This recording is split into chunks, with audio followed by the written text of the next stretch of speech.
Well, hi there. I meant that's it. Caught me off guard. I had to move my hand really fast because I was trying to pull the tablet. What's up, everybody? I'm Andrew McClain. This is John Bird. Hit him with the ding. Oh, sorry. And Tony Gump. Yeah. Yes. Anthony. That's a new thing we got going. So, we just got to remember to do that. Yeah, I forgot. My bad. We're back in the saddle, if you will. I am very glad to be back. It seems like it's been a while. I guess it hasn't been a while. It has. Almost a week. Last time we were together was New Year's Eve, and we wanted to just.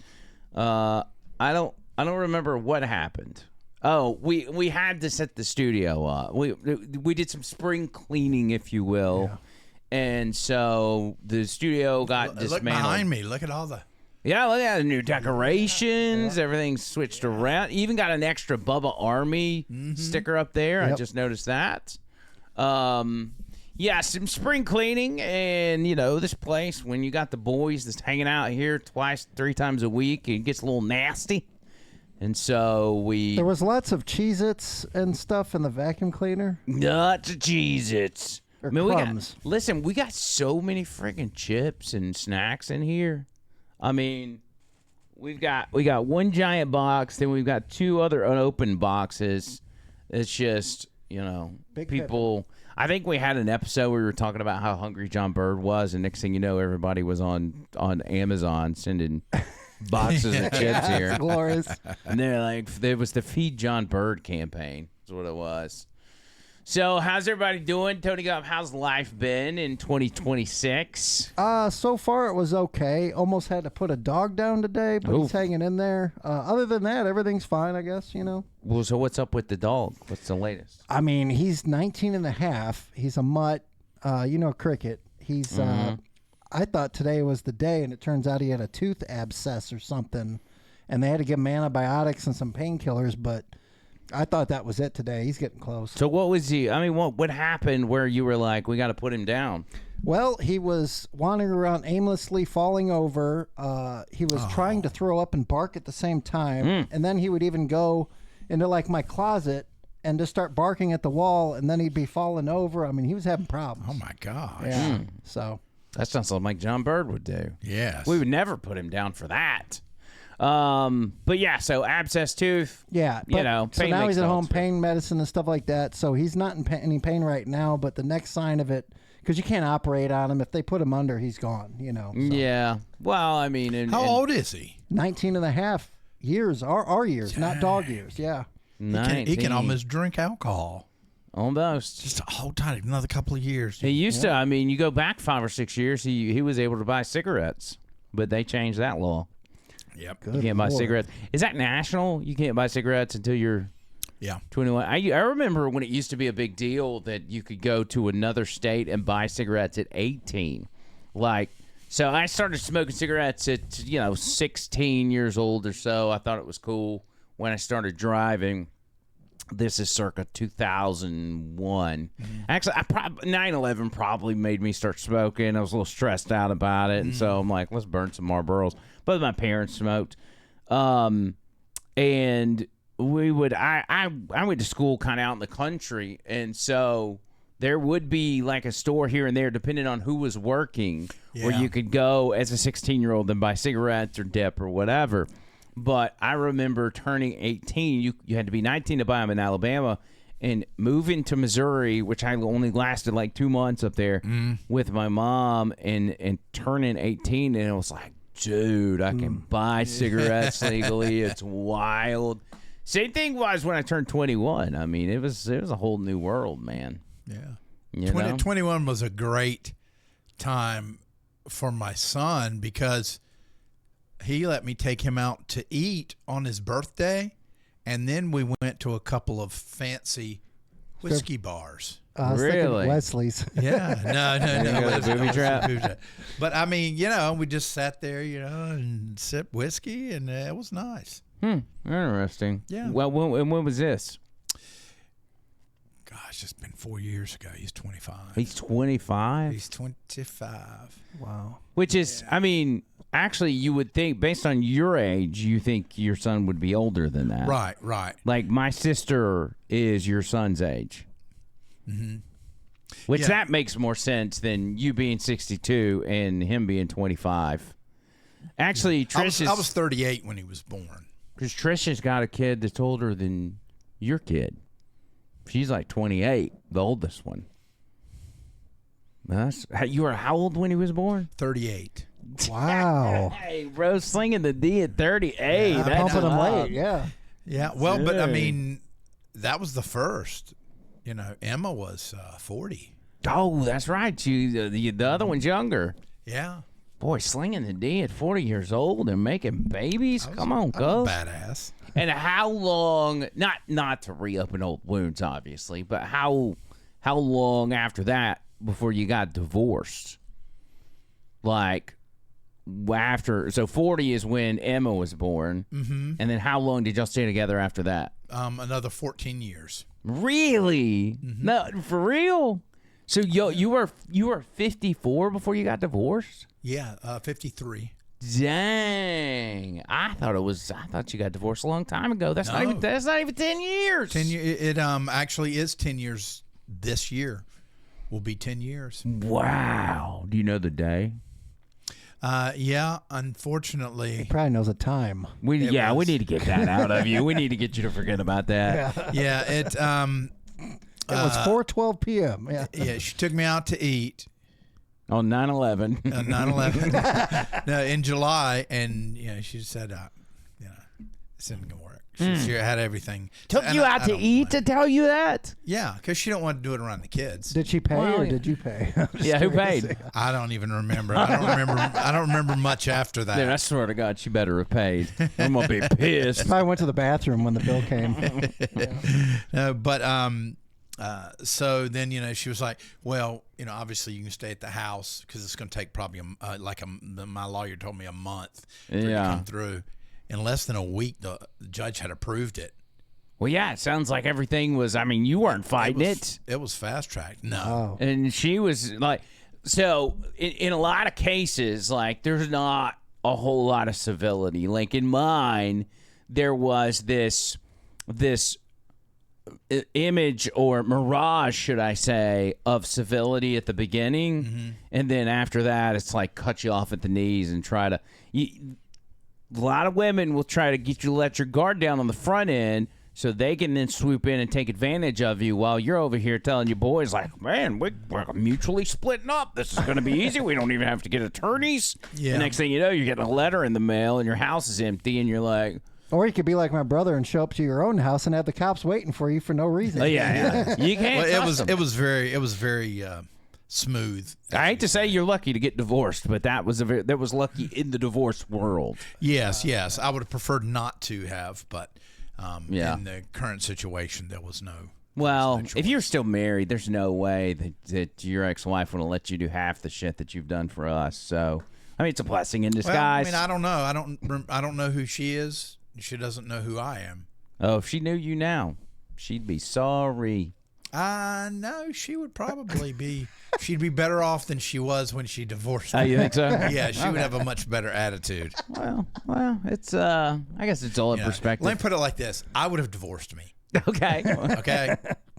Well, I mean, to each its own, if you will. Yeah.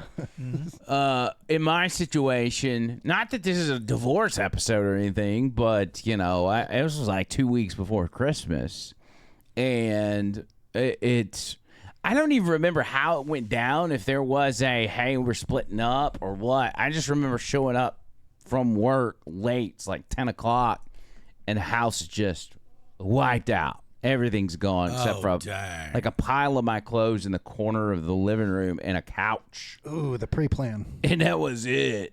And I was like, well, at least I ain't got to move a bunch of shit. All I got's a couch. How long do you think she planned that? I don't know. Here's what happens is, for women in particular, is, if they're going to get divorced, they maybe they have intentions of, and I'm not blanketing women here. I'm just saying from some that I've seen. Mm-hmm. There are plenty out there. There's plenty out there that do like yours did, and they say, let's just cut it dry. Trish and her ex-husband, they just cut it loose. No drama, no nothing. On the other side of things, what happens is women will, be getting ready for divorce, and then all of a sudden they're spending more time with their friends because they're not married and they're not home and whatever, and their friends are the real culprits in this because they get to yapping and they say, oh, you should do this and you should do that and blah blah blah, because they got no skin in the game. They ain't got nothing to lose. All they have is one side. Yeah, and then they've only got one side of the story as well. So they start coming up with the plan and concocting all this stuff, which the divorcee is kind of like beat down and everything and looking for advice. So they just take them up on it, even though they don't know what the hell they're talking about. And next thing you know, everything gets nasty when it didn't have to get nasty. Yep, the best way to be a friend is shut up and listen. Shut your ass up. Shut up and listen. Yeah, if your friend's getting divorced, shut your ass up. Shut up and listen. Shut up. Anyway. Shut up and listen. I don't even know why we're talking about divorce. There's no need for that. It's a very special day today. It is January 6th. Yes. Right. That's right. The 5-year anniversary of January 6th. Yes. Yeah. Everybody hold your applause. There was a big commemoration at the Capitol today where Chuck Schumer and all the Democrats joined in a candlelight vigil. This is the Senate Democrats right here. So stupid. Check them out. They're look at Chuck Schumer's face. We'll get him this time. They acted like Obama died. Like they would. Is this the vigil for the prisoners they took or what? I don't understand. Nobody died except for protesters. Ashley Babbitt. Yeah, protesters. Wasn't it Ashley Babbitt and one more lady that got like trampled or something? Yeah, Rosanna. What was her last name? Rosanna Boyles. That's it. Right. She was another one. Yeah, and I think there was maybe 2 or 3 more that ended up passing away there soon after. But these jabronis, and that's not it. That's not it. Watch this. This has been playing on C-SPAN all afternoon. Watch. Guide her and guide her through the night with the light from above. Hakeem Jeffries doesn't even know the words. From the mountains, oh God, to the prairies, to the oceans, white with foam. God bless America. Al Green on the left. Home, sweet home. Sweet home, yeah. God bless America, my home, sweet home. Dude, George Washington and Abraham Lincoln are rolling over in their grave watching literal communists sing "God Bless America" on the steps of the Capitol. like, I can't believe it's real. And then Chuck Schumer had a few words to to give to the American people. Here's what he said. Let us remember the attack of January 6th is not over. It lives on in the threats to our election workers. It lives on through those who want to take away our right to vote, who want to legalize voter discrimination. We must never, never, never stop fighting for this beautiful democracy, which January 6th showed us is more fragile than we ever imagined. that's so disgusting. I mean, These people, man. It's like it's almost. It's like they're actors in a theater. They're all exactly, like exactly. It's like an SNL skit. It really is. Kind of reminds me of Batman a little bit. Yeah. Like all the characters in Batman, you know? And Schumer's the Penguin. Dick Tracy. Yeah. He's the Penguin. And they got that purple-haired woman from up northeast. Yeah, and that the would guy be... with the cane. Everybody's got their shtick. That would be Two-Face. Schumer, no. Jerry Nadler would be the Penguin. Yes. Jerry Nadler's the Penguin. Al Green is... Who would Al Green be? Al Green's just Al Green, man. I don't know. Yeah. They could have put him in the movie. Poison Ivy. Yeah. Even though that's a woman. Yeah. He is. We're going to impeach the president of the United States. Dastardly deeds. Dastardly deeds. Done that cheap. Yeah, man. What a cast of characters. You know? Yep. It's just, if anything, you got to give the Democrats credit for having what seems like a movie cast from some sort of, you know, B movie on Netflix. yeah, like superhero B, you know, whatever, like Sundance Festival stuff. Mm-hmm. You know, although some of these Sundance Festival independent movies are not that bad. You know, I mean, some of them are these indie movies. Some of these indie movies are actually pretty good. Yeah, you just got to do your homework. Yeah, Because you don't want to waste your time. Time is very important. Take it from an old man. Time is very, very important. Don't waste it. How much time have you wasted in your life, you think? I would say close to 65% of my life has been wasted. On the front end or the back end? Yes. Or just, okay, so scattered throughout. I would say probably the back end, the 40s was rough. The 50s was rough.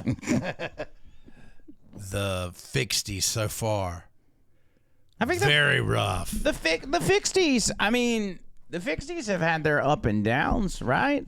I mean, the past year has maybe not been that good, but we had fun the 2 years before that, right? Well, I mean, yeah, but, you know, I mean, personally, with all the Mustang and the busted water, water mains, and then the women. Yeah, there's a 62 check coming up soon, though. You know, that's a plus. There's a what? The 62 checks. Your 62 checks are about to start coming in. Yeah. When did you stop saying fixty? Oh, 62 checks. Yes, January My bad. 14th. January 14th. Hey, now, granted, it's not a lot of money, but we decided. Compared to what I was living on, I know. I checked. It's so funny. I checked my bank, and, you know, they'll do this percentage comparison. like a summary of. Yeah, it's like what you've spent the last 3 months versus last year. It was down 60%. Wow. Yeah. Oh, that's so depressing. Could have been a lot of cash transactions, but yeah, you know. Yeah. Well, yeah, I don't think Bird's doing a whole lot of cash transactions, are you there, buddy? What are you doing? You're putting it so far away. My arms are hurting. Oh, yeah, I'm trying to get it out of the camera shot. Maybe move it over some.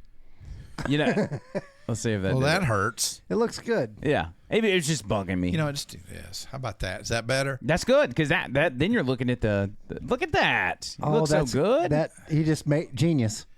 We just fixed it all. Okay. We just fixed the 62'd 62. it. Yeah, we 62'd it. Oh yeah, January 6th. Speaking of Ashley Babbitt, so and by the way, for everybody watching live, welcome to the show. So Yes. glad Yes. to have you here. Make sure you Yes. like and share, and also if you want to contribute, Super Chat, OTL Show, Yes. Cash App, and Venmo. Michael Bird, which is no relation to John Bird. BY or BI? BY. EY. Michael Bird is the individual that pew-pewed Ashley Babbitt. He is the Capitol Police officer that essentially made Ashley Babbitt and was not held accountable whatsoever. As a matter of fact, he was given raises, promotions, and even a freaking Medal of Freedom this scumbag was giving. Okay? Like, this dude is a grade A loser, and let me explain why. Because he's been disciplined time and time again for what would you call them? For violations, for what do you call it at work when you do something wrong? Reprimanded for Bad stuff. Bad stuff. He left his government issued firearm in the bathroom one time. He left it in a bathroom stall at the Capitol. That's how much of a doofus this guy is. And no wonder he went in and pew-pewed somebody that posed no threat to him or anyone else for that matter. Dude, even somebody that never owned a gun and had one wouldn't leave it in the bathroom. I'm sorry. But I bring him up because another big story is what's going on in Minnesota with the Somalis in the daycare. We've all seen that, right? Mm-hmm. All these daycares and fraudulent businesses that are floating out there and sucking up like tons, billions of dollars in taxpayer dollars. And the running joke has been that, well, if I would have known that it was this profitable to run a daycare where you don't even have to have any kids, you just have a pretend daycare, I would have been doing it a long time ago. I think, everybody's kind of saying that now. Well, it turns out more people than most of us realize are doing this whole fake daycare thing, because if you look into one Michael Bird, who pew-pewed Ashley Babbitt, he has his own taxpayer-funded daycare that his wife allegedly runs out of his home. The Bird's Family Daycare. He took your idea. No. Not even making this up. The guy that unalived Ashley Babbitt is apparently, from the looks of it, in on the daycare fraud scam. Oh, my gosh. Like, who does not have a daycare at this point? I'm starting to think the Indiana football team has some daycare somewhere to be able to get the players. I know. Who doesn't have a daycare at this point? I want a daycare. Is that not insane? I mean, Capitol Police Officer Michael Bird. How widespread is this? Oh, how big are we going to find it? Oh, I think it's going to be bigger than anybody even realizes. I think it's going to be like so widespread. A lot of people are concentrating just on the Somali community in Minnesota or in Minneapolis. Like that's just the tip of it. Although the aspect of all these Somalis running fake daycares is pretty funny. They also have these different healthcare companies and stuff, which are basically shell companies that aren't doing anything. They're just taking government grants. It was so bad. Like early on, if you recall, so there was one of the Somali daycares. They had the target on their back, and so the Justice Department started to look into like, hey, we got to figure out, are you guys really legit or whatever? And so before anybody could get down there, they came out, did a press conference, and announced somebody had broke into their daycare, stolen their client list, stolen all their checkbooks and their financial records, so they now no longer had any kind of record of the business they had been doing. And it was like, okay, buddy. I mean, that reminds me of 9/11 at the Pentagon. It just happened to hit the wing of the building where all the $2.3 trillion was the paperwork for. Oh, the paperwork just disappeared. The timing of that is impeccable. One day later. And this was a couple weeks ago. I think this was right before Christmas. This is actually the press conference. It's like and this guy, P. Diddy's son. It's like they just brought a young guy off the streets. And note his glasses, by the way. Somebody looked them up online. Those are $2,000 glasses that he's wearing, okay? And this is a Somali refugee running a daycare. Watch this. Yesterday morning, I was called by the owner because, unfortunately, someone came in to our daycare. The cleaner called the owner and told him what happened and the vandalism that happened. The owner called us. Me and another manager came into the scene around 6 a.m. We looked and saw what happened, and we saw that the suspect came in from the back, broke in from the back kitchen, and he also destroyed the wall to come in. As he came in, he broke a door from the wall from Family Dollar from the side. He couldn't, unfortunately, we don't know if that he went in or not, but we saw that it was damaged. As we walked around the daycare, we saw that our office doors was broken into as well. We saw that, unfortunately, there was important documentation, enrollment of the children, and also employee documentation that was gone. Oh, God. There were also checkbooks that were ripped from check papers that were ripped from our book. This is devastating news, And we don't know why this is targeting our Somali community, as one video made by a specific individual made this all happen. We've been receiving hateful messages through our voice notes threatening us since the past couple of days. Including one that happened yesterday morning when after the break-in. This is frightening and exhausting because this is happening to us Somali communities as Somali Americans. We are supposed to stand with each other and help each other through everything that's happening. Have you ever seen someone more This is also sad that a video in what to say? Exactly. I mean, that's about as coached as it gets. And, of course, he's blaming, what's the guy's name, Nick Shirley, who made the initial video where he was asking these questions about, hey, there's these daycares over here run by these Somalis, and there's never any kids over there. Does anybody know why? And so everybody was like, no, that's weird. Why? And then all of a sudden it's like, oh, they're attacking the Somalis. That's Democrat Talking Points 101, which is if they question what you're doing or if you're doing something illegal, it's white supremacy or whatever. Okay, that wall that's busted, not only are there cinder blocks, and you would have to have a 3-year-old try and squeeze through there, but you can see plywood on the other side. Yeah, I know. Like, how did they get in? Yeah. Oh. This looks classic. What they used to hide, like money and drugs. Yeah. You know, that's what it looks like to me. Yeah, it sounds like that's where they were stashing their cash, and they just had to bust it open so they could get the cash out. And they're like, well, it kind of looks like a break-in. You want to just use that? Yeah, sure. Let's go with that. I mean, if it really happened the way they said it was, this is definitely an inside job because the people knew where to go to right away. You know, I'm just saying. Yeah, they did. Anyway. They do to go right to the offices and steal what every robber wants to steal, which is the enrollment papers of all the children that go to the daycare. It'd be different if he said they came in and took all our cash, but... Yeah. Can we zoom in and ask what's on the signs? We've had a couple of people asking in the chat. All right, let's see if we can. It says, has the writing proofread, edited. It looks like some sort of instructions. Yeah.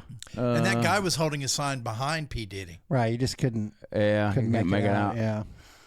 Yeah, because that's what thieves want. They want your financial documentation so they can then go back to their trap house and do your taxes.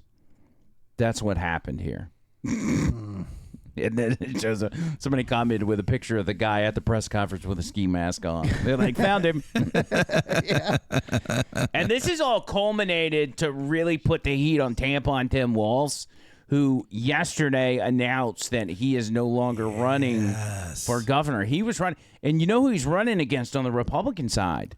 It's Mike Lindell, the My Pillow guy. They're propping up the Klobuchar chick, I think. Yeah, so Amy Klobuchar, they want her to run for governor to go up against Mike Lindell. Assuming, I mean, that state's so corrupt in their election system. I don't know that Mike Lindell even stands a chance, but I would love to see that because I love Mike Lindell.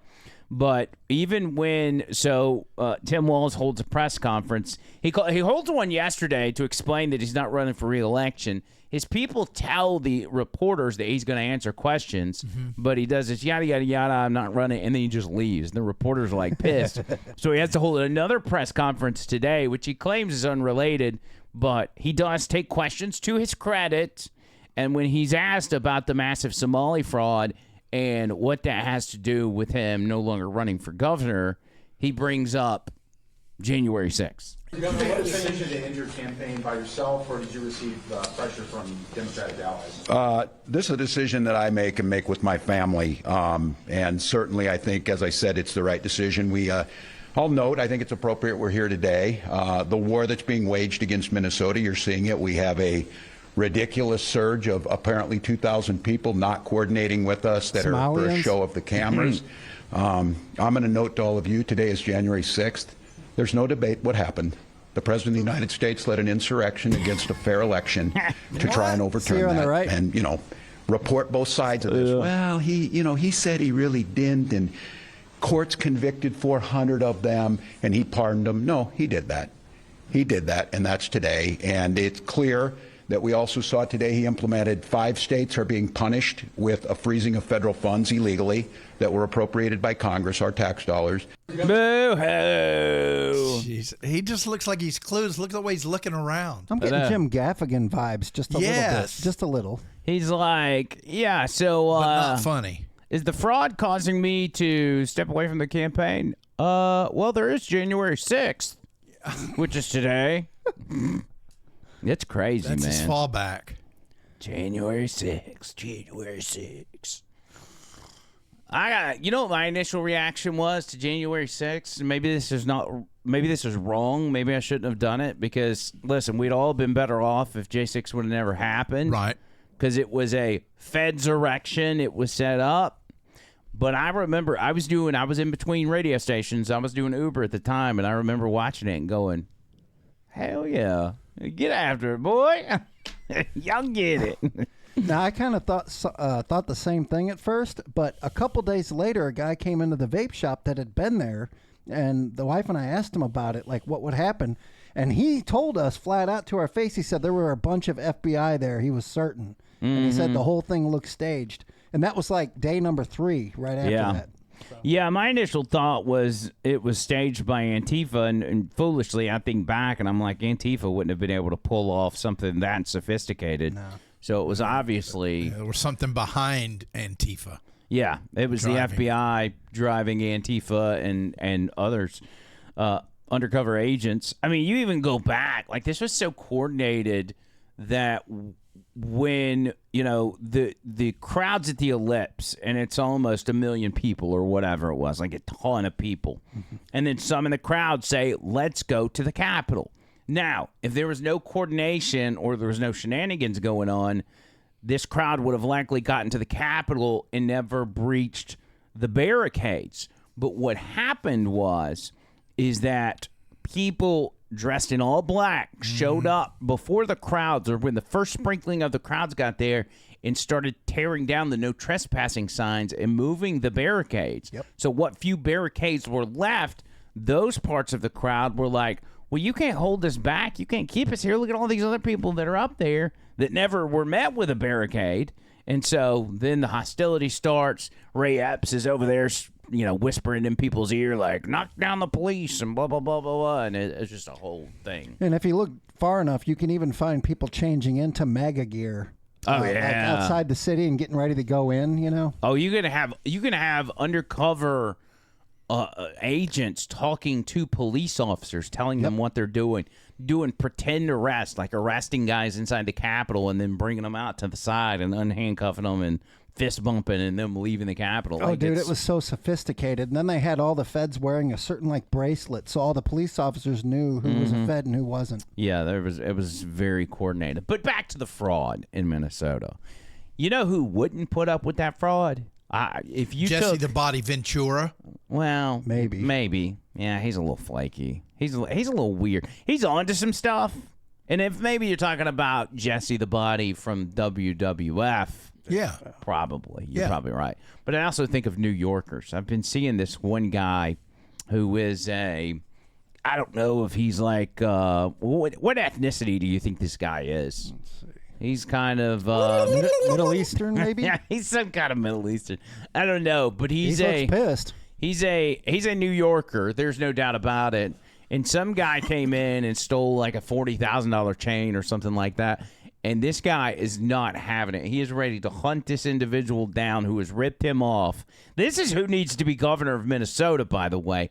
Watch this video that he puts out after some jabroni comes in there and snatches a chain. This motherfucker right here, this piece of shit came over here 2 days and showed us he's trying to do something, he's trying to buy something, he's trying to sell something, and this motherfucker stole the fucking $60,000 chain and left the fucking shop. Attention to all the people, I'm gonna give fucking $5,000 cash. $5,000 cash for whoever finds this motherfucker right here. Whoever gives us the lead. Motherfucker, attention to you, piece of shit. You really think you're gonna get away? This is the biggest mistake of your fucking life. Either you fucking send the fucking chain back tomorrow with one of your fucking people, or you come say you made a fucking mistake, if I have to come out from my pocket $100,000, $200,000, it's not about the fucking money, piece of shit. That's right. It's about the fucking principle, and it's about what's right and what's wrong. Bring fucking back anybody knows this motherfucker piece of shit. And the police are in the background. I know. This piece of shit. We are Mazalito. You don't fuck with us. You think you can try? It's your biggest fucking mistake. Make sure you bring the fucking chain back or you send it back tomorrow. So it's not gonna cost you your whole fucking life, piece of shit. Motherfucker. This is a fucking company of the whole world. We are here to do good for the people. You don't fucking come over here and try to take fucking advantage. $5,000 for now. Plus gratuity. Whoever knows this piece of shit. Make sure you fucking zoom in, inspect the picture. Show his fucking face. He came here 2 days. You know what? I need everyone. I need all the people that know this guy to comply with us. To come with us and let us know who this motherfucker is, because I bet you this shit is not about to go down the way he thinks. Mazalito! Yeah, so he's like, I think that's the name of the store, or maybe it's his last name. But he's like, this piece of shit, $5,000 plus gratuity. I gotta say, I like this guy a lot. He's definitely an official New Yorker, man. Yeah, the F-bombs were dropping. No, dude, like we've been stolen from before in the past, and there's times somebody just stole like something little, and I'm so mad I'd be willing to give up like 10 times just to get the guy, you know? Yeah, well, and that's the thing, like that. You want to get the money back from the Somalis? They're scamming the taxpayer. Sitting that guy up there. You piece of shit, Somali. Give me my fucking money. It's good. Well, guess what? That piece of shit actually showed back up. No, he didn't. At the shop. And decided he saw that video and he decided he's going to give that chain back. And so here is the confrontation. Wow. Of course, this guy recorded it. This is the confrontation once a homeboy comes back with the chain. So the person of interest called himself. He said there was a misunderstanding. I said, bring the chain back right now. He said, I'll be there by 11 o'clock. Let's see. As a man I am, and I said it in my video, if you bring back my chain, I'm not gonna press any charges on you. No, I appreciate it. I'm not gonna do that just because we all deserve a chance, and I'm not God over here. I get it. And I'm gonna put a mercy on you. I hope this be a fucking lesson for you in your life. You understand? You have a family. Very stupid. You have a lot of people close to you that they are not happy with you, I can tell you that much. A lot of your close people. You understand? That guy's not so blinking. 2026 is a brand new year. Tonight. Change your mentality doing things in your life. We put that $5,000 for reward. We're gonna give the $5,000 to the people. Perfect. Okay? Beautiful. It's gonna go to people, but I do not wanna hear any story about you that you did some other stupid shit. Otherwise, your case is still open. No, I You understand that, guys? I understand. We do not want that. And I'm happy you did the right thing. I hope 2026, you're really gonna change your mentality about how you're gonna do things in your life. This is not the way. I appreciate it. Okay? You're out. He says you're out. Dang, this guy's fascinating. boss. He needs his own reality show. Yeah, he does. I wouldn't be shocked to see that happen, actually. He should replace Chris Hansen and be the host of that show. Yeah. Uh-oh, Bob Cook says it's fake. Uh-oh. Oh, don't tell us that, Bob Cook. Oh, no. What's fake? That this guy's jewelry thing's fake. The whole thing? Like the whole setup with the guy stealing. Well, you know, you can't trust social media anymore. I'm gonna believe it. I'm gonna believe it. And I want him to like Tony said, I want him to be Chris Hansen. You piece of shit. You want to show your penis to a 14-year-old? Hold on a second. If it's fake, then what were the cops doing there in the original video in the background? Oh, listen, for $5,000 plus gratuity, the cops will do a TikTok video for you. Yeah, it could just be standing. I don't know. I guess technically they're not breaking the law if the cops just standing behind them. Nah. You know? So. Well, who knows? Who knows? Who knows? It's not a good idea to impersonate an officer. I still, listen, if it's fake, the dude's doing fantastic work for his own business because there's a lot of people out there that are like, now that are saying, hey, no way I'm stealing from that store. This motherfucker piece of shit. Man. There's some ethnicities that are like so passionate about stuff that it's fascinating to watch them get fired up. Sometimes it's uncomfortable, but I think like Italian people and how over the top they get when it comes to some things. Do y'all agree? Oh, yeah. Do y'all have Italian people in your lives? Oh, they get excited for food. I know that much. No, I don't have any Italian people in my life. I mean, I am of Irish descent, also English descent. I have a little bit of Cherokee and a tiny bit of Inuit Eskimo. So does that mean you're against Irish or Italian people, I mean? No, I think their food is great. Well, you just said you didn't have any in your life and then explained who you were, which made me think I thought you meant Italian blood running through my veins. No, just Italian people in your life. No, I am a passionate individual. I'm very passionate about things. Okay. So Mama freaking Mia. There's this one video. Somebody says his Italian dad is raging and losing it over the moon landing. The dad doesn't believe that the moon landing was real. Can't blame him. He's trying to explain why it's not real. It was fucking bullshit because everyone's telling you that was fucking wrong. Showed me. Yeah. So fucking explain to me. Here you go. The guy's getting off the rocket ship. Who the fuck is filming him? Who's filming him? A guy? How'd the fucking guy get up there if this is the first guy that's supposed to be on the fucking moon? A different rocket ship? I don't know. So they sent the rocket ship up there. He got off and he's like, all right, come on up now. I'm ready to fucking film. Are you fucking serious? The same rocket ship? He's supposed to be the first guy on the moon. It's bullshit. The car. How the fuck did the car fit in that rocket ship? Look, how did that car fit in the rocket ship? I don't know. Okay, right. More bullshit. Then the guy's floating around with a big fucking cord to his stomach, and they're telling you that's his fucking, life support. Was it fucking feeding him through the fucking tube like a baby? Dang. He's fucking bouncing around like a fucking jerk off. Yeah, watch. Let me show you. There it goes. Bye-bye. You know what? I'm going to stay behind. You guys go back to Earth. I'll fucking die up here. And how the fuck did he get the film back to Earth? Yeah, look, the fake fucking parachute. Hey, we're home now. What happened to the guy back on the moon? They just left him? Everyone guesses they don't have any fucking facts. Bullshit. All valid points, by the way. Yeah. All valid points. Because I don't know. The moon landing, at the end of the day, it doesn't really seem that real. Yeah, but there's got to be an explanation about the camera. There was probably a camera attached and an arm. In the 60s, though. Yeah. Do you think that they were... I don't know. This is NASA. You think of all the things that have come out of the research and the work that NASA has done. I know, but it just seems... considering everything, it seems more likely that we were just trying to beat the other countries, and we essentially said to ourselves, all right, we're going to bluff them and at least make them think we got to the moon first. Yeah.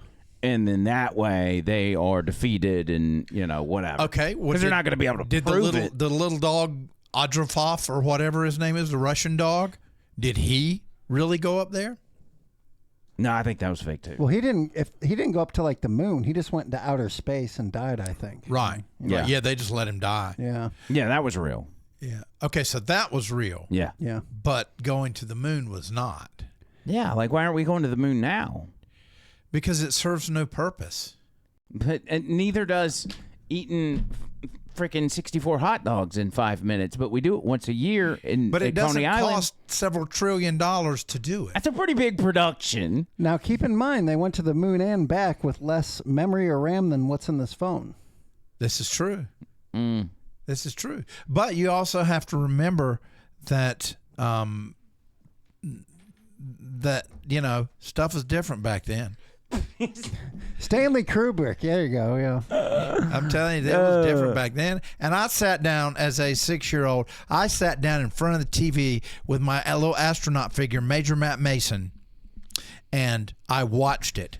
I can understand why you have a vested interest in wanting it to be real. Like, I understand that. Now, I have a vested interest in knowing that it's real. But there's just, I mean, as time goes on and as we understand more things, questions arise, and we're just kind of like, did it really? If it didn't happen, how does it affect our life today?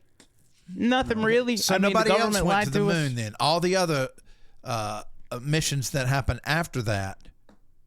I think China just recently did it, didn't they? we've been to the moon. Well, yeah, but I mean, I'm talking about immediately in the late 60s, early 70s. I don't know. So I guess they faked it again and again and again. It's you possible. stand corrected, sir. I don't know. I don't know if it's real or not. I know the government lies to us. That's the problem. They lie to us so much, it's hard to decipher what really happens and what doesn't. Yeah. I think that's where I'm at. I just don't know. Yeah, well, it happened. Okay. We'll say it happened. Freaking moon landing. And People died. And the passport from the terrorists in the plane just happened to be laying on the ground outside. Apples, oranges. Nothing to do with each other. Moon landing, 9/11. Nothing to do with each other. It was a different time. You guys weren't around. I lived through it. I was in the peace and love. I had like the tassels. I had the long hair. I mean, I personally supported Vietnam at first, but then I have to admit, I did protest on the White House lawn back then. I mean, I was 6, but did you? Yeah. Wow. Yeah. That's interesting. But now I'm a dyed-in-the-wool conservative. Well, things change. Reaganite. You wake up over time, kind of like when you get a little older. You wake up and realize the moon landing was fake. It wasn't. Bama Phoenix says the moon doesn't even exist. It's just a big-ass weather balloon. It could be. It could be a Chinese spy balloon. Yeah. No, it's real, because if you take... I mean, at one time, I believed that a couple stinky terrorists were able to pull off the biggest, terror attack on U.S. soil in history. Yeah. But I don't really think that anymore. Really? I mean, I don't think that they did it themselves. I don't think a bunch of hut-dwelling sandies pulled it off. I think that they did do it, but not by themselves. Yes, correct. There was too much big money shorting airlines and things like that. The timing, people knew about that shit before it happened. Or either that or Osama bin Laden was on his BlackBerry trading stocks at a very high level in the days before 9/11. Yeah. Trying to make money. I think we all know. Trying to make money for his 17 wives. Yeah. Was this after or before he got out of the CIA? I can't remember. After. Okay. Yeah, I think. Was he still in it? I'm out of here. Listen, when it comes to finding the truth, it's not an easy place to go. It's a long, hard road. Nope. And as you see by this empty chair here, it's tough. Sometimes it's hard to face the truth, It is. But then you always come back around and you sit back in your seat and you face reality. I'm pissed. It was real. I mean, it was real. I'll give you that. It's fine. Again, if we didn't land on the moon or if we did land on the moon, how's it going to affect us today? How's it going to affect this podcast? Okay, I'm about to blow your case wide open thanks to Jam J Till Doing Life 1978. He says, sirs, rest assured, NASA didn't call on moon dwellers to perform camera duties. They simply mounted a camera on the descent stage of the lunar module and pointed it at the steps. Case solved. That's why he's doing life in prison, because he originally questioned it. They threw him in jail, and now he's forced to say that the moon landing was real. Jam J Till Doing Life? That's Alabama Jammer. Yeah. Let me tell you something. No, I'm just kidding. I just made that up. No, he believes what he says. Well, he believes what he says because it's true. It makes sense. Okay, that's fine. That's fine. You guys, you know what? You're addicted to Wikipedia. And Wikipedia is so left-leaning. And they're always begging for money. They're like PBS. I go to just look something up and like it pops up. We're sorry to bother you. Do leftists believe that the moon landing was real? Do we even know? So. I would bet money that most It depends of on them who's president. And it depends on whether or not Trump believes it. Yeah. And now, the person I'd want to talk to personally out of anybody in the world, I would want to talk to Elon Musk and get his opinion. Yeah, I'd like to know what Elon thinks. Because he would know the possibilities. When they would go to these astronauts and ask them to swear on a stack of Bibles or swear on a Bible that they went to the moon, they refused to do it. Didn't y'all find that kind of weird? Yeah. And they went on this big old media tour and went on all the stations and news things, and it looked like a whole setup as far as that goes. I mean, because if it's that big of a controversy and I'm one of the astronauts that went, I'd be like, yeah, give me 10 Bibles. I'll swear on them. In fact, I got a Buzz Aldrin signed book somewhere. I do too. I saw him in Cleveland. He was a big old, yeah. Mm-hmm. Interesting. I do too. Well, let me tell you what. They've been to another planet. Can you say that? I mean, I've been to Costco on a Sunday. Yeah. Which is like, it's more like another country. It's like another country. Tony, you haven't been. No, not I know. I've been in my dreams. I used to pray at night for two things when I was little. I'd say, God, if you will let me be an NFL player, I will be be do everything you tell me to do. And then when the NASA stuff started happening, I was like, God, I've changed my mind. If you will please make me an astronaut, I will do everything that you want. You got to be careful with that, because what God could have done is put you in the NFL, and then you could have got a traumatic head injury, contracted CTE, which would have sent you mentally to space. Yep. Right. Geez. Antonio Brown. Yeah. Oh, yeah. And back then, man, I would have been playing in like the mid-'80s. Wow, it was brutal back then. Dick Butkus. Dick Butkus. Matter of fact, let me tell you a story. I remember in middle school. Yeah. What? I've got my leg against here. Tony? No, I was just getting you to scoot scoot that way, just a hair. But I'm leaning against the leg, Tony. Explain to him. I don't know. Don't. That's bring because me you've got me turning this way. If I was turning this way, look. You believe the moon landing was real, but you don't believe the center of the camera is real? Nope. Okay. All right, I'll just do this. That's it. That's it. There you go. That's it. Okay, well, I guess I have to stretch my legs out. Oh, yes. What was I saying? It was a great story, too. It was something about football, Dick Butkus. Yeah, the 80s football. Yeah. Okay, in middle school, I was of a good size, and I wanted to play football. So I got to play, and they put me at fullback. In the first couple of games, I owned it. I was taking people out. I would go run to that line. I would go knocking people down. Then the third game we had Tarboro. Now they were ghetto and they were badasses. So we line up. Then it's like these big black dudes. And there's a linebacker across from me. And he's like, you. And I'm like, what is this? I'm going to take this guy out. So they gave me the ball, and I go running. Boom! End up on the ground. Nailed me. Wow. So I was like, because I'd never had anybody, to get in my way. So a couple plays later, they gave me the ball. Boom! Knocked me down so hard, they took me out of the game. Like the next quarter, I mean, he was talking smack. And the third time he knocked me out, I was out of the game. So I immediately quit football, and I haven't played since. Wow. But, I'm glad because, I was able to experience it. But the violence that these men go through and all the training, like astronauts have to do so much training. They go through a lot. It's amazing. They don't have CTE. But you didn't see that. You didn't see them coming to where you could kind of. Well, you're a fullback, and back then fullbacks. Yeah, but you just need a set of eyes, and you just. How about the freaking offensive line block? Instead of going, boom, here you go. Yeah. No, I mean, this guy was a manster. And then they busted a couple windows out in the bus and stabbed one of the tires. It was really bad. There were always fights with. Well, there was that blind kid that was playing football, and he didn't quit, and he couldn't even see. Yeah, you know about the blind kid, don't you? Yeah, he was a center.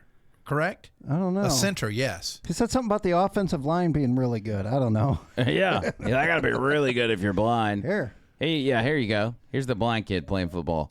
No, we're going to win. It's that kind of confidence that continues to amaze people who watch Dylan play, because he's doing all of this blind. You know, I can't see, and a lot of people think that a blind person can't play football. But this courageous youngster has proven those people wrong. On the... What the fuck is going on? Oh my gosh. Oh my gosh. That is horrible. The importance of an offensive line is highlighted right here in this video. You know, I thought of that. His dad may have been the offense on the offensive line when I was playing. Because I mean, the sad thing is I thought of that clip when you were telling your story, and I pulled it up.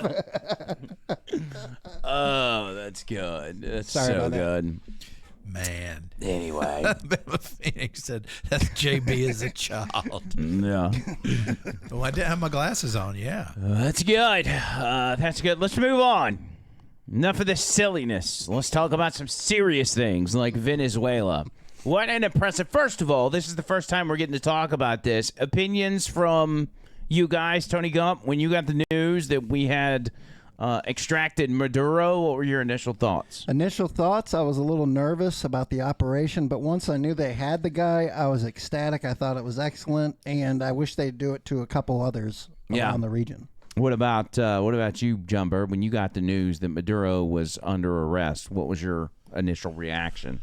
Well, I found out very early in the morning, and because I was working on Saturday morning, so I went in. So you were awake? Well, it happened at I guess it was 1 o'clock. No, it was about midnight local time here when it happened. Yeah, I didn't go to bed. The news popped off about 5 a.m. or something. Yeah, I couldn't go to bed that night, so I just stayed up.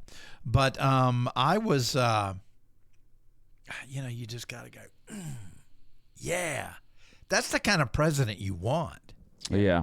You know? He's the kind of president that would make sure that astronauts made it to the moon. I gotta say, Donald Trump has big balls. I just can't imagine other presidents we've had to do it that quick, get in and out, get who you want. You can tell he's not part of the machine, or else he would have made it out to be something different. Yeah. There's this video I played. Well, I only played the audio. I didn't show the video, but it showed the actual operation. Once the operation itself was declassified, and we kind of understood how Delta Team and the military pulled that off. Somebody created a video with I guess AI visuals or whatever on how all of it went down. How do you capture a high-value target when the whole world is watching? You create a masterclass in deception. The CIA set the stage with a single building as bait and filled the sky with 150 aircraft to create a deafening sonic shield for the helicopters to drop Delta forces. F-35s lit up the perimeter, turning night into day. By the time the dust settled, the helicopters had already touched down and Maduro was gone. We'll also look at how the U.S. uses the F-35 jets in its Navy to launch a large-scale attack, all in the video ahead. In the dead of night that is 2 in the morning, the lights went out in Caracas. By 5 a.m., the president of Venezuela was gone. But how U.S. played in deception games. While the whole world were focused on the aircraft carriers in the Caribbean, A shadow war was being fought on the ground. This wasn't an invasion. It was a surgical extraction. We finally have the declassified timeline of how U.S. forces breached the heart of Caracas and extracted Nicolás Maduro. Let's start with step 1. The setup. This didn't happen overnight. For months, the U.S. had been tightening a naval quarantine around Venezuela.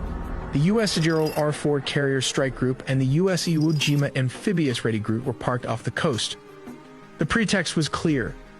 The U.S. designated the Venezuelan government a narco-terrorist state, specifically targeting the drugs lords, but while the Navy squeezed the coast, intelligence assets were tracking one man. They waited for a specific window, a moment where Maduro was stationary and vulnerable. Step 2, the strike. It began at exactly 2 in the morning Venezuelan Standard Time.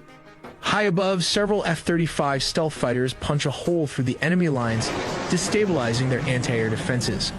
Like these Russian S-300 missiles located all over the strategic high-value target. With the skies cleared, the path opens for Delta Force helicopters to fly straight towards the mission. Here comes the deception as the helicopters flew. The jets started firing with more strikes as it hit Fort Tuna, the main military base and command center, and La Carlova Air Base, destabilizing Venezuelan air support. Reports from the ground describe widespread explosions and a sudden communications blackout. The chaos wasn't the goal, it was the cover. But how did the raid happen? We have to look at step 3.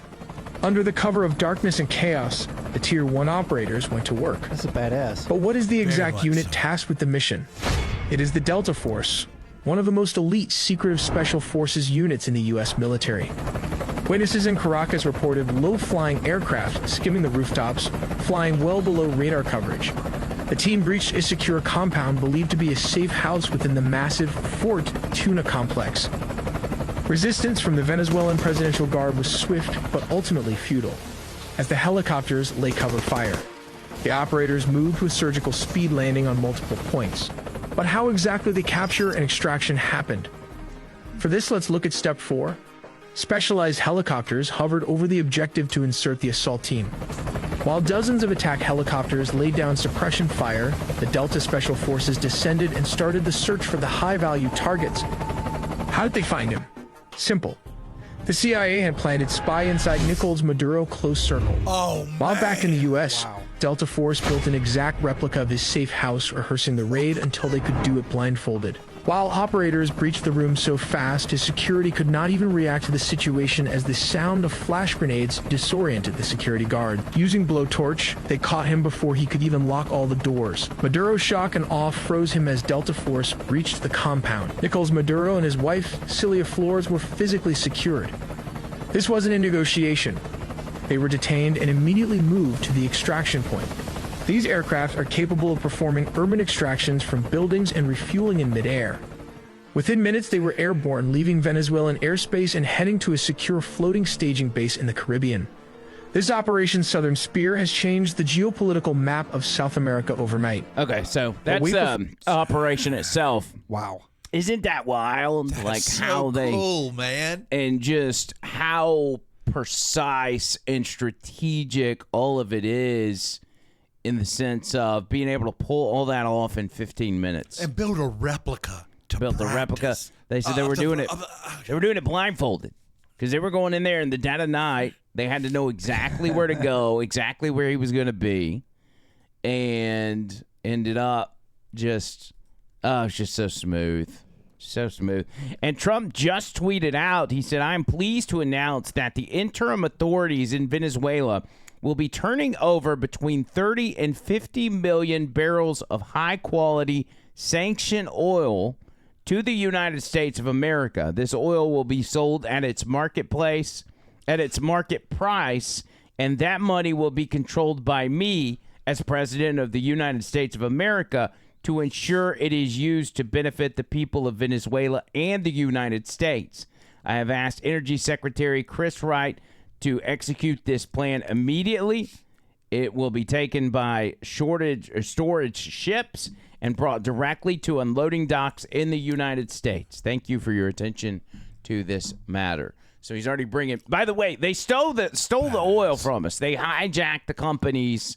The government took it over and everything else, and we're just We're just bringing it on back. I mean, this could, because Venezuela's got more oil than anybody. This could literally plummet the price of gas if this is in fact what is what the ultimate plan is. He needs to get enough oil to put a down payment on Greenland. Yeah, that's the thing. Let's put a down payment on Greenland, and it's going to, and it's not just going to benefit the U.S. It's going to benefit Venezuela as well. Oh yeah, these guys are going to be in a much better position if they can get their leadership stuff worked out. Because what happened is they swore in their Supreme Court after Maduro was taken. They swore in the vice president, which is Maduro's vice president, whatever. And so but she could have been a puppet. Yeah. Well, she comes out and she's like, he's the legitimate president. You kidnapped him or whatever. And Trump comes out and says, listen, you better play ball or you're going to end up with the exact same fate, actually probably worse than Maduro. And then all of a sudden she's like, okay, we'll play ball. And so now they're all straight because we're they not. Need this to is take not that regime whole government down. Well, this is not regime change. We're not installing our own government. We're not at war. We're not invading the country. We were going to pick up a criminal that had a warrant, had an indictment, just like police would go execute a warrant, a search warrant. They would go like if you've got a warrant for a pretty bad crime and police know where you are. They're going to drive to that place, your home, and they're going to knock on your door, or they may kick your door down, and they are going to pick you up and take you to jail. Yep. Same thing happened. It just happened to happen in Venezuela. We were arresting a bad guy. And the people are behind it. Mm-hmm. Yeah, there's no way to talk them out of what they're doing, You can't.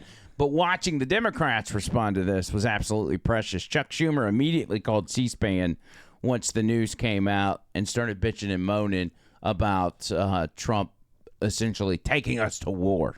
President Trump say that he intends for the United States to run Venezuela. It was reckless. It was dangerous. And looking at the president's demeanor, he didn't even seem to be aware of how dangerous and reckless it is.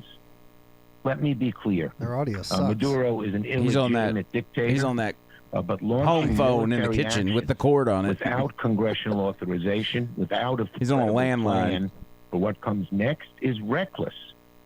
Now, I was in the skiff on 3 different occasions, as recently as December, and I asked the administration. I asked them, are you pursuing regime change?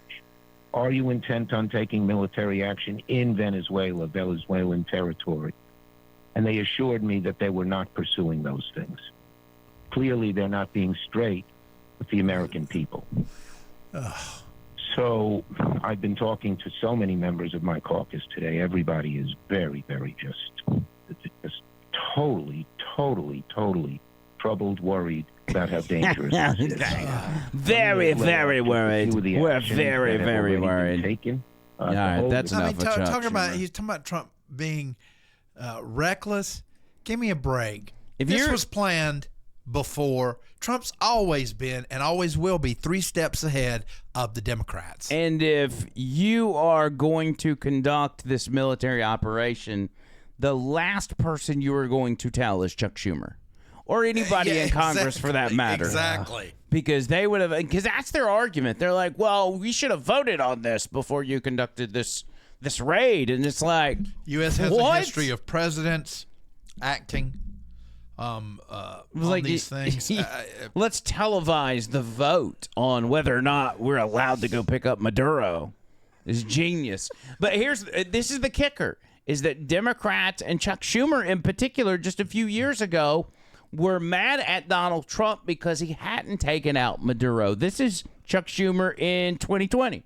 He brags about all these things he wants to do or is doing, but his actions belie his words. Maybe the best metaphor was his claim to bring democracy to Venezuela. There was a big policy there. It flopped. If the policy was working, Juan Guaido wouldn't be in the balcony here. He'd be in Venezuela. He'd be sitting in the president's palace, or at least waging a fight to win. He's here. And the president brags about his Venezuela policy? Give us a break. He hasn't brought an end to the Maduro regime. The Maduro regime is more powerful today and more entrenched today than it was when the president began. The regime. Man, that didn't age well. He was like, you got to get Maduro. And then he was like, oh, my God, I got Maduro. Orange man bad. Idiots. That's it, man. Whatever it is that Trump is for, they're going to be against, even if it is something that they have supported for years and years. I am so worked up right now. Why?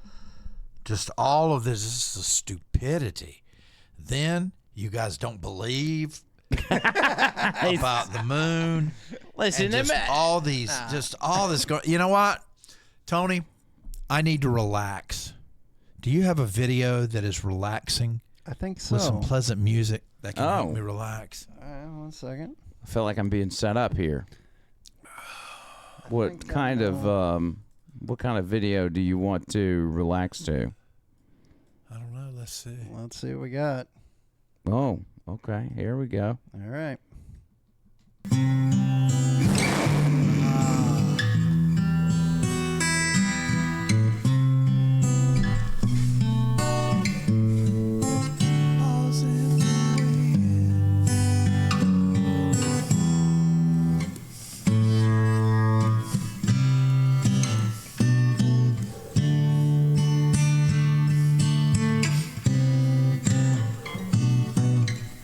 I do have to admit that is quite relaxing. You got some heavy breathing in there, though. Did you notice that? Well, we had the microphone really loud because I was finger picking. There's nothing like watching a ball sack hanging from the ceiling with heavy breathing in the background. Yeah. Actually, though, if you listen, it sounds more like the ocean. Oh, that's a good point. Yeah, it's like the waves. Actually, if you look to John Bird's his right or your left, if you're looking, the balls are in the shot there. Yes, right there above the left side of the belt. You by can the wild see hair jerky and the right beside Trump. It's almost like his balls. Right there. There. Yep. Get the balls in the wind. We should auction those off at some point. No, man, those are our balls. I'm just saying, like, if somebody was like, I'll give a $300 cash app for those balls, we'd obviously have to do it. We can make some more balls. Tony, go back to this. Let's show everybody, because Tony and I did some decorating earlier. So we're using a lot of the same things, but see, we've got the Hey Now. Mm-hmm. We added 2 stickers. Yeah. There's the Trump, and there is MAGA Man that I gave you for Christmas. Yeah. And there is the belt. And the dice I gave you for Christmas. And the dice you gave me for Christmas. And the little thing there. The 3D ornaments that were sent to us. Yes. Isn't that nice? Yep. That's very nice. And we got a little bit of room on his other. There's still a little bit of room to put some extras. Yes, we made sure. Yep. We'll be y'all did a good job. Y'all did the decorating before I got here, which it looks really good. The only bad thing is that, you can see you see Hulk. Yeah. Tony threw away his Funyun that was around his neck. He had a Funyun necklace. That was my bad. Yeah. Sorry about that. So if y'all would send us a case of Funyuns. Yes, we do. We need Funyuns. If you want to contribute to the show, you can do it that way. You can send anything you want to send us to 4673 Highway 280 Suite 8 in Birmingham, Alabama. We also have the bird up here on the big screen. I noticed I put that up there as well. So that's kind of cool. OTL Show, Cash App and Venmo. We have we've not gotten any super chats or any Cash App Venmo tonight. So if you want to be the first one, OTL Show. First one of 26, actually. Yeah. Yeah, that technically would be correct. Yeah. It would be the very first one of 2026. That's right. We need to do the contest. Yes, we do, and I didn't pull the names. Oh, we can do it next time. We'll do it Friday or Saturday. Well, however, I do want to announce someone has a birthday coming up the 8th. Excuse me, the same as the King of Rock and Roll, and that's Alabama Jammer. Alabama Jammer, birthday on the 8th. So I want to, if you don't mind, I'm going to get a guitar come over here and I'm going to sing Happy Birthday as Elvis. Do you want to do that today or you want to do that Friday? Well, Friday would be the 9th, wouldn't it? Friday would be... Wait, today's the 6th. Yeah, it would be the 9th. Tuesday. Well, we could do it the 9th. We can do it the 9th. You want to do it the 9th? That'll give you time. You could write. It gives you time to write a song for him. Yeah, six nine's all the same. Yeah, we can do. I tell you what. Let's stick with Venezuela for just a second. Yeah. And then we'll see what we got. So you were talking about the reaction. More importantly, the reaction from the general public. Right. There are people out in the streets protesting the arrest of Maduro. In the United States of America, leftists are upset that a communist dictator has been arrested, and they want to reverse it. They want Maduro to be free because that's, I guess, what they want for Venezuela. And when asked, would you rather have Maduro or Trump as president, this is what they say. Would you trade Trump for Maduro? Yeah, 100%. I mean, I think Trump. I think Maduro was democratically elected. Probably, yeah. Sure. More than likely, yes, of course. If there's a Nicolás Maduro out here who's going to bring us to revolution, I will support that movement. I would rather have a bus driver in charge than a billionaire, okay? Let's put it that way. Nicolás Maduro could come and be our president? Yeah. Oh, any day.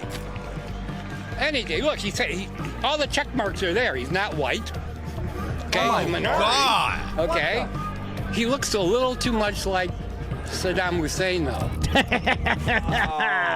He was almost there. It was like, at least he's not white. Are you choking on bird food? We almost made it, by the way. We almost made it the 2 hours without John Bird eating. I did have him eat before the show, but as soon as he got up out of his chair, I was like... it was just... He's going to the very... So much I mean, in his defense, his name's on it, so... Yeah. Thanks a lot for that. How about Teddy Ruxpin, our good friend Jordan, $9.99 on the super chat with a hey no.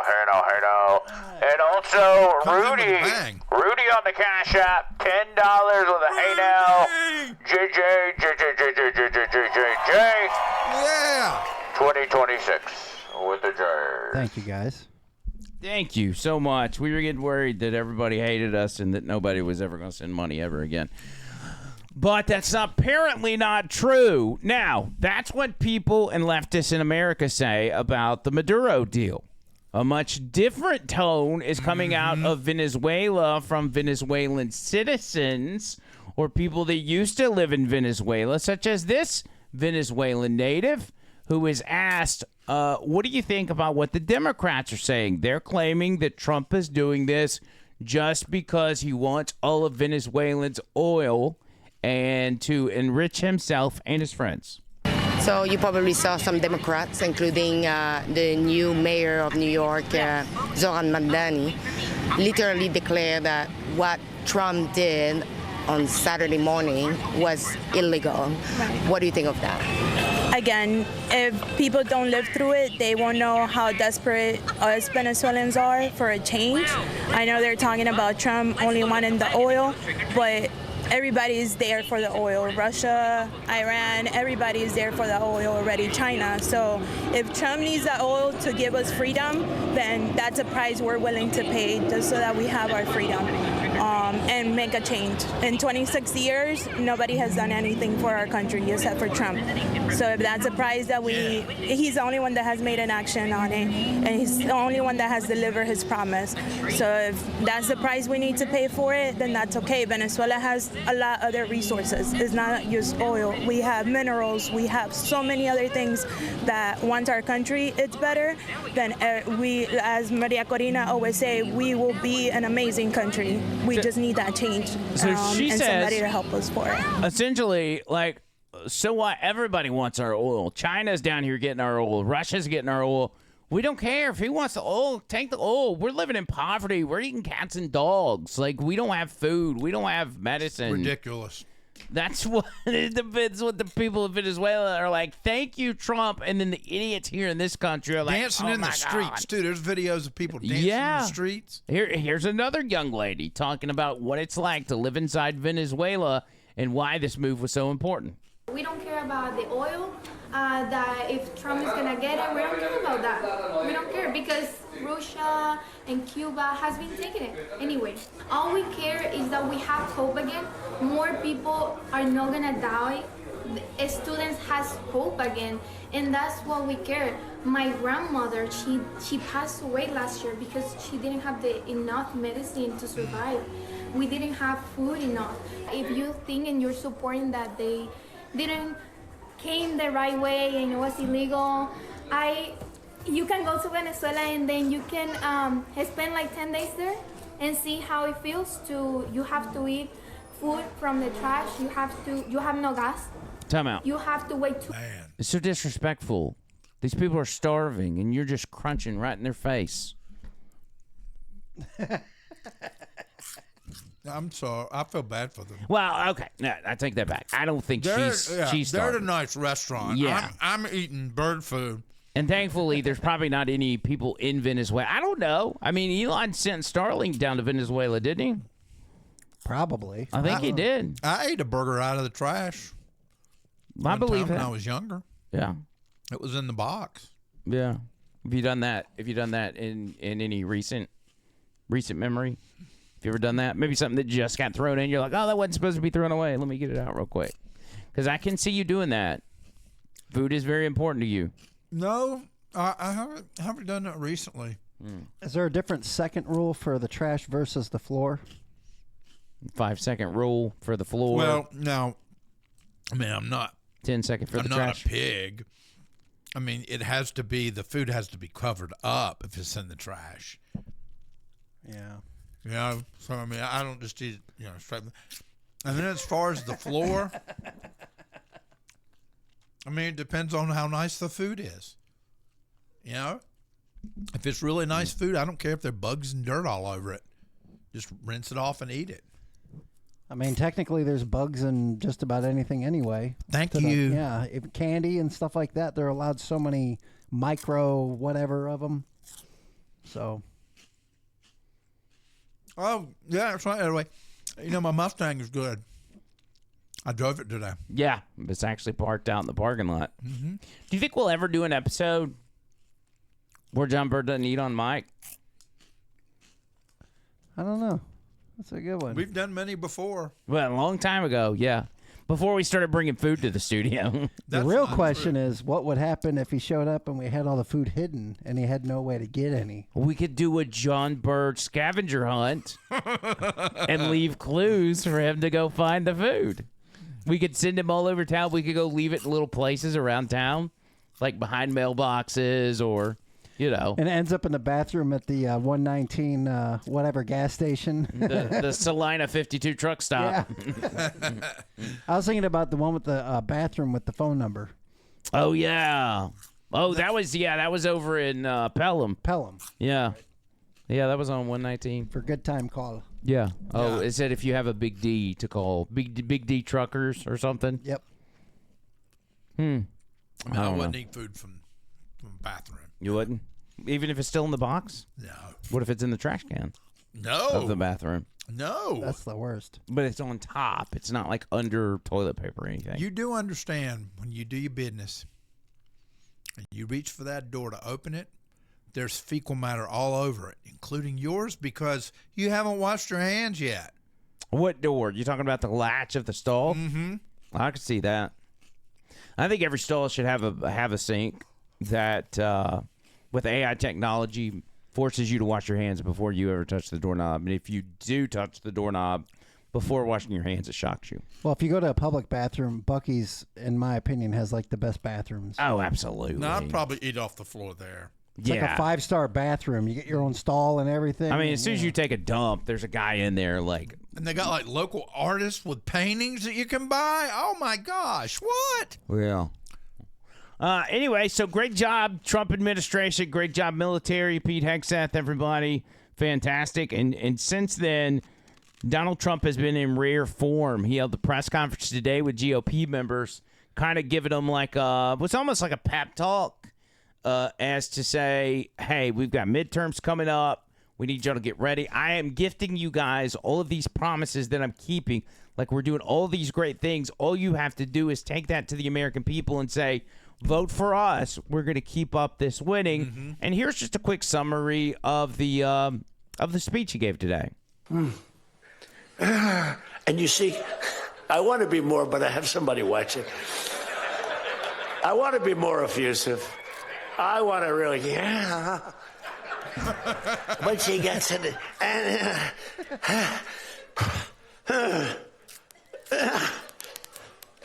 drops the thing, walks off the stage crying. Her mother's crying, her father's crying. Guy gets up. He said, have you lifted before? A little bit. And he walks up, he could have gone ding, ding, ding, ding. I think it was 112 pounds, right? It's crazy. So this is, dude, there's so many Donald Trump moments where if you've got no context whatsoever, it's like, it's so random. I'm going to do it. I'm going to do it. I'm going to come. Do not come. Do not come. But anyway, speaking of contacts, here's actually the part leading up to what he was talking about. So this way you kind of understand the point he was trying to make. And she gets up, and they put a little tiny thing like this, little thing. And my wife, by the way, my wife hates when I do this. She said, she's a very classy person, right? She said, it's so unpresidential. I said, but I did become president. She hates when I dance. I said, everybody wants me to dance. Darling, it's not presidential. She actually said, could you imagine FDR dancing? She said that to me. Aww. And I said, there's a long history that perhaps she doesn't know. Because he was an elegant fellow, even as a Democrat, right? He was the attack by Japan, he was quite elegant. But he wouldn't be doing this. But nor would too many others. But she says, darling, please, the weightlifting is terrible. And I have to say this, the dancing they really like. She said, they don't like it, they're just being nice to you. I said, that's not right. The place goes crazy. They're screaming, dance, please. But the weightlifting, but no, the girl gets up. And you see. Okay, so that's where it starts. John Burton, put your hand up to my camera real quick. Just take your left hand and show people. I mean, he is eaten about 56 cheese balls. Thank you, Rainey. In the past 5 minutes. And you chew with your mouth open too. Did you know that? Oh, I did not know that. Yeah, you do. Do you hear the crunching when you eat on mic? No, I hear it in my head. Oh, yeah, that's right. You hear it in your head, so you can't tell if it's a mic or not. So for you, it probably processes as nobody can hear this. Right. But it's extremely loud for everybody. Is it really? Yeah. There's not really a way to avoid it, though. I mean, there is, but then we can't hear him talk. Yeah, we'd have to cut your mic off completely. So chew like you were with your mouth open. Cut his mic off completely and just see if you can hear it through my mic. Oh, yeah, you still hear it. Oh, he's trying, but yeah. Yeah. I'm just being myself. We know. That's all I can be. We know. What else? What else do we got? Because we're gonna get out of here, and I don't know. We got probably 20 minutes left. 20 minutes. Yep. I probably need to fix a drink if we got 20 minutes left. I've been kind of perusing through different clips and stuff. A lot of YouTube shorts, which, by the way, John Bird has been working extra hard to get YouTube shorts going for us. And so in the next few days, I don't want to bombard y'all, just throw a bunch at once, but I guess I could post multiple a day. Like 2 a day or something, like one in the morning, one I in the would evening. say 1 a day nonstop. That way we can stay ahead. Yeah.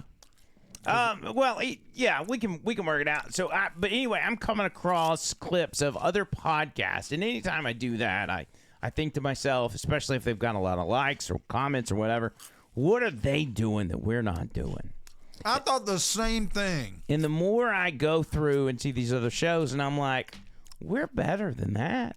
Like, what are these guys like? This podcast right here, I don't even know what it's called. It's called Everything Luana. Everything Luana. What does that even mean? It's a podcast with a couple chicks, 3 chicks.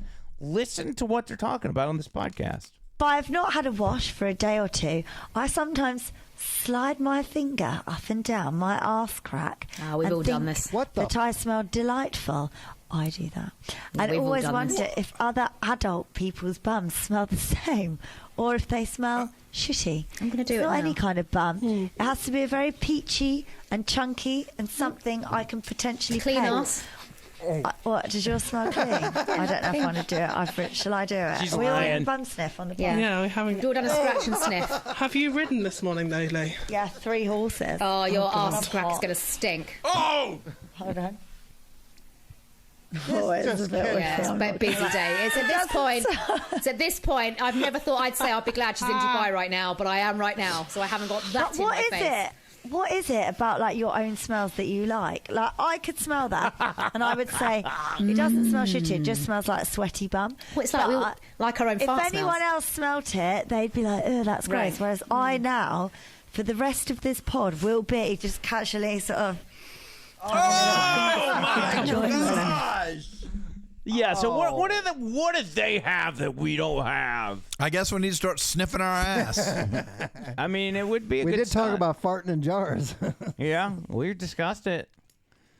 But is she right though? God. Like, do you, if you were to swipe your own bum crack and smell it, and it's got a little bit of stank on it, is it appalling, or is because it's your ass crack, you're kind of like, smells funny, but it's not offensive to you? Oh, I can guarantee John Burdett, you've got to. I should have just got you to go wash your hands. That was the gayest 15 seconds I've ever watched of you. Are you kidding me? Cheeto dust. The way you were sucking on your fingers because we were talking about smelling ass cracks. So anyway, honest, 100% honesty here. All right, nobody's lying. It's just us, the boys. We'll start with this question. Have you ever done a credit card swipe with your finger or multiple fingers and then did a little yes or no? It's happened to me, but I didn't do it on purpose and be like, oh, I'm gonna, and then do it, if that makes sense. I didn't inhale. Yeah. John Bird, your answer? What, my answer? No.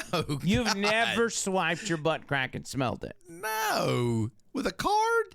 That's no, so with stupid. your fingers. Oh. Let me think. We'll take that as a yes. Now, the next question is, did you smell it? It's got a funk to it. And then you went for a second smell thinking, that's me. That's my smell.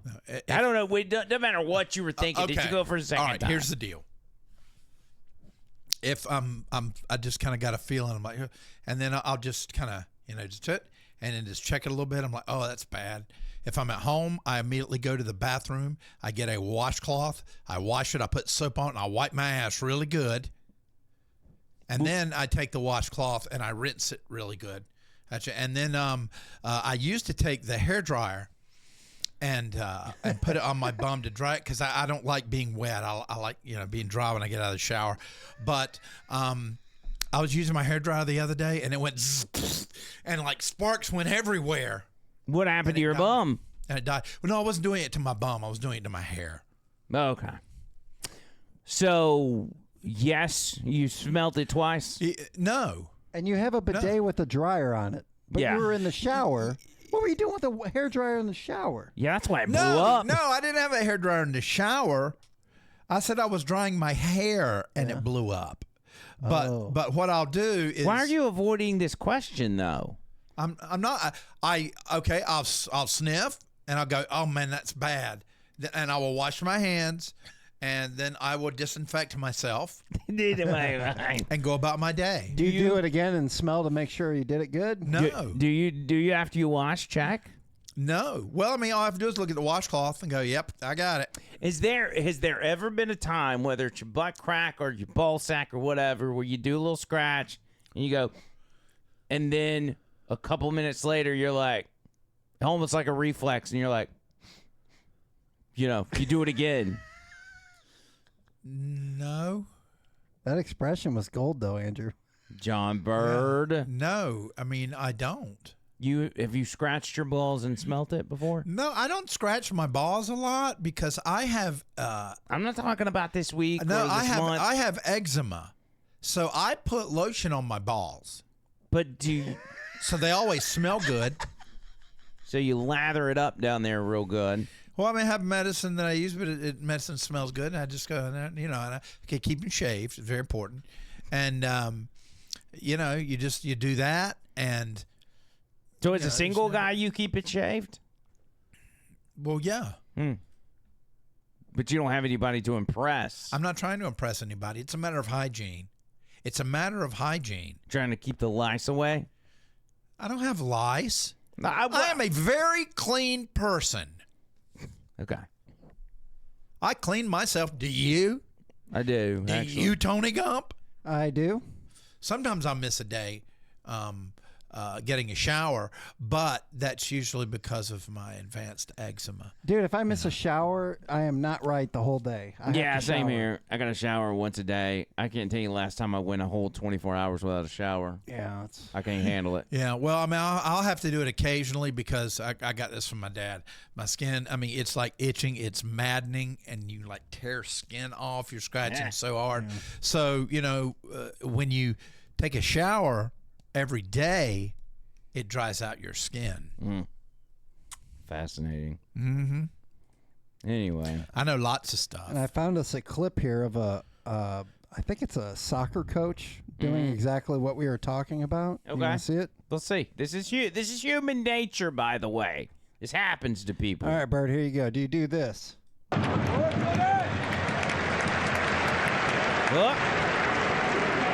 Here it comes. And down in there. Is that a ball boy? There it is. He's sniffing. Oh, but he's trying to look like he's shocked. Oh, he goes digging. Oh, he's again. rubbing it on people. Oh, man. He's like, you smell digging. He's digging for gold. Oh, he look. Yeah. Yep. You know what? Look, he's doing it again. And he's acting like he's scratching his nose. He's jumping it in. He's proud of himself. Oh, he's going again. No. Okay, no, he's going for the credit card swipe. Damn. Don't do it. Oh, Man, he thinks he he's pulled got something something out of his butt. No, don't eat it. Don't eat it. Oh, he smelled. Oh, my gosh. Wow. That Okay. was offensive. I don't know why I got Scott Baio vibes a little bit. But The hair, it's the hair. Yeah, the hair. But when you do that, like what did he say? He got in his hand. Is that like the Death Nut Challenge or something? It's like a dingleberry or something. So anyway, when you do that and you go for a smell, I got to imagine that the go-to is you prop yourself up, like you put your hand up here, like you're thinking. I do that a lot. So it would be, I'm not sniffing my crack. I'm just thinking with my hands at my nostrils. Yeah, well, I mean, if your daily routine is to put lotion on your scrotum, then you don't have to smell it. Because otherwise I would be scratching a lot because, the advanced eczema. You know what? This reminds me of my childhood. It has bothered me. I talked with a good friend about it the other day, and I realized just how traumatic that was. I remember, let's go back to, I was 6 years old. Of course, I was really big into astronauts and everything in space. And for school in the second grade, we got to go to a planetarium in Chapel Hill. It was big. So this is like 1969, 1970. So I had a thing for Michelle. I mean, I had a thing bad for her. I wanted to marry her. Yes. Okay. And she had kind of a little bit curly, frizzy hair, but she was so, I don't know, there was just something about her that stirred me inside. So I made sure when we went to the aquarium that I got there to sit beside her. Yeah. Right? And then, in the aquarium, what you do is you adjust your seat. Are you talking aquarium or planetarium? I mean planetarium. What the hell am I talking about? So you can look up at the big dome. So, I was kind of looking over there, watching her. And then it was over with when this started. Rocket Man, Elton John started. She packed my bags, and I was like, maybe I should kiss her. No. I'm thinking, yeah, maybe I should kiss her. And I looked over, and I noticed she had her finger.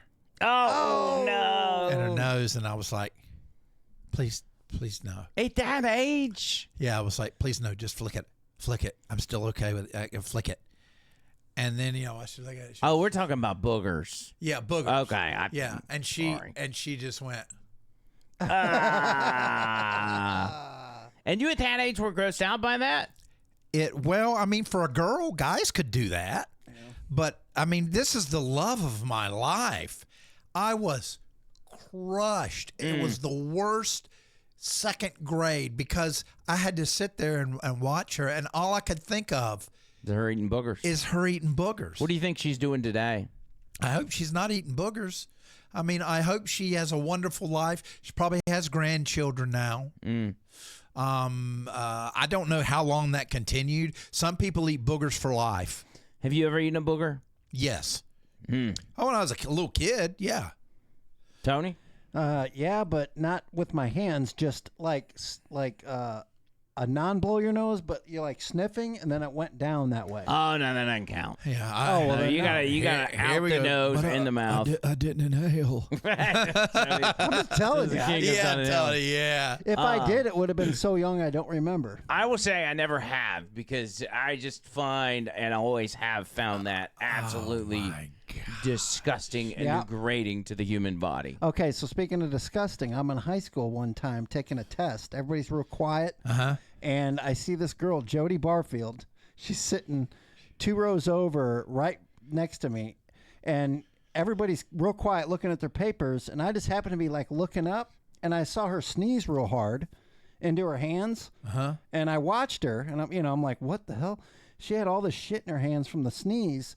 And she ended up wiping it on her jeans right in front of, and I was watching it as it happened. Yeah, nobody else saw it. And after the class, when we were walking out, I was like, Jody, I saw that. She's like, saw what?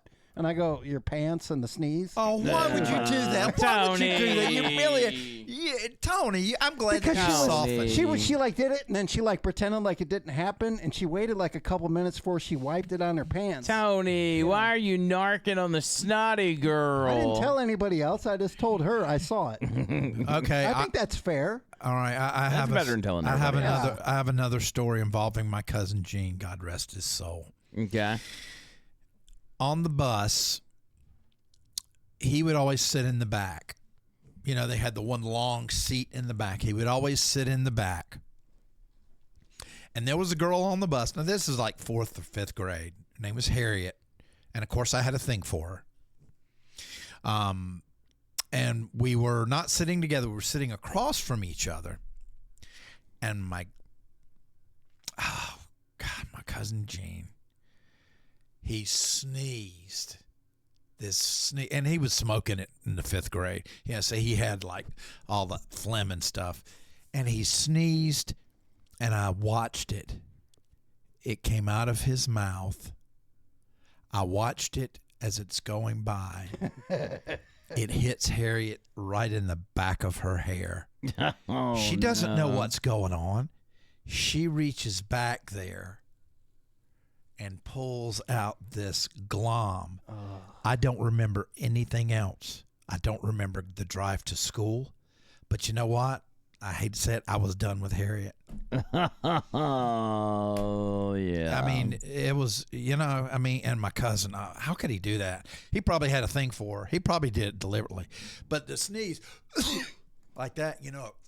Yep. Comes out and travels. Right there, man. It's a, you know, I lived a pretty nasty childhood. Yeah. I really did. Yeah. I don't know, man. Kids are nasty. I think when I was like 2 or 3, somebody told me I ate a little Elmer's glue. I don't remember it, but I was told that. So yeah, that would make sense because Elmer's glue had a nice little smell to it. I mean, it really didn't. It didn't smell bad and it didn't taste bad. I ate some. I also put a pea up my nose one time and it swelled up and I couldn't get it out. The doctor had to remove it. I had something in my ear that I had to get removed with some. What? It was sounds really funny, but a pussy willow. It's from a tree. They fall. Yeah. Me and the siblings were playing around in the backyard, and I got one in my ear, and I tried to get it out, and I ended up shoving it down in my ear, and had to go to the ER, and they had to pull out these long tweezers, and they almost weren't able to do it. Yeah, that's awesome. What about you? I don't remember anything like that.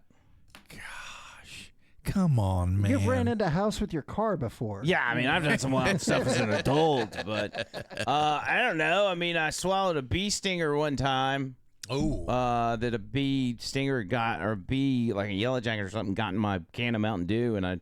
Oh, yeah. Remember that story? Oh, yeah, that's bad. Yellow Jacket's bad news. It is. Real quick, because we're about to get out of here.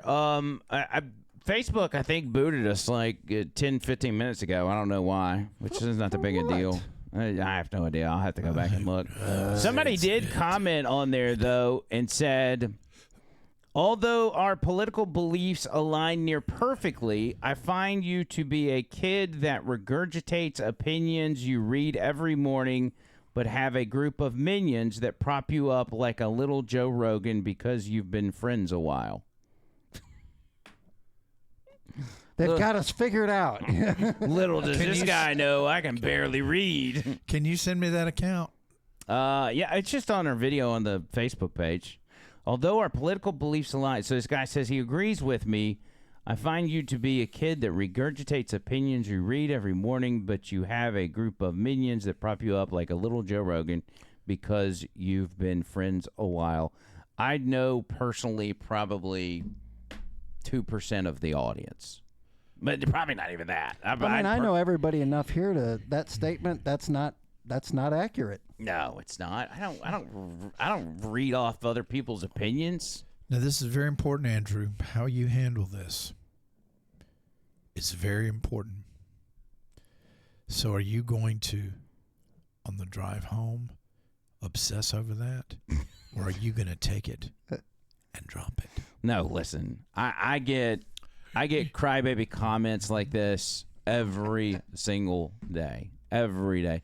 Most of them don't come on social media though, because people that think our show's stupid or don't spend their time watching it. But I do get it on the text line, and it's usually just general haters that they listen every single day. Could you imagine doing a show that was all serious and we didn't get to act like kids? That would suck. You know? Well, at least he called you a kid. Yeah. Well, it sounded like what he was saying was that I don't have any opinions of my own, and I'm just regurgitating other people's opinions. Now that is false. I can guarantee everybody that's false. Yeah, because if I was doing that, then my life would probably be a lot easier if I just used everybody else's opinions. I mean, did he miss the whole 9/11 moon landing? I mean, what the? Yeah. What are we doing? I just had to argue with John Bird over the moon landing. Well, here's the thing. Does it matter? No. Send me his handle. Yeah, just go on my Facebook page and I'll handle it.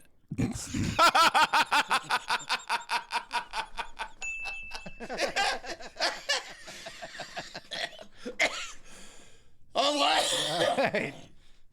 I'm dizzy again. All right. Oh my. Let's get out of here. All right, Joe Rogan. little Joe Rogan. Okay, so Bama Jammer will do his birthday song. Perfect. We'll do it tomorrow. Really good. I mean, Friday. We'll do it Friday. And so we will be back on Friday. That'll give me enough time to get everybody else's opinions so I can regurgitate them.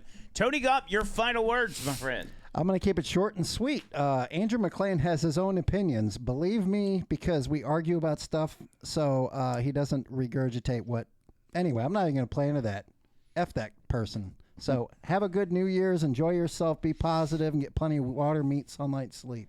And with 2 minutes to go, John Bird.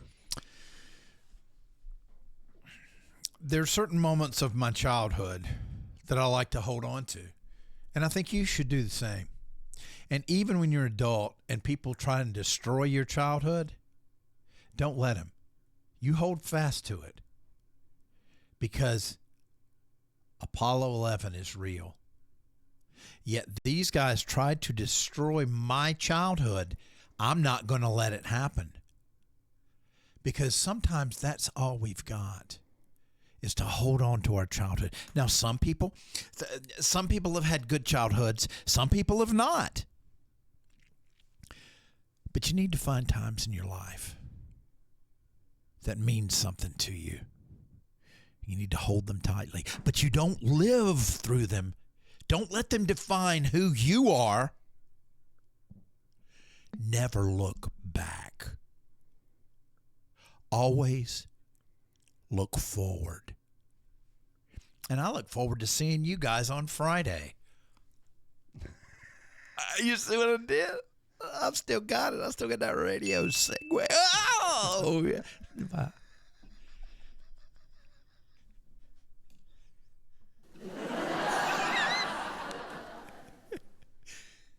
And with that, we bid adieu. And until next time, members only coming up next for a few minutes. Yep. Don't know how long that's going to go, but we're going to do it for a few minutes. Until then, circle!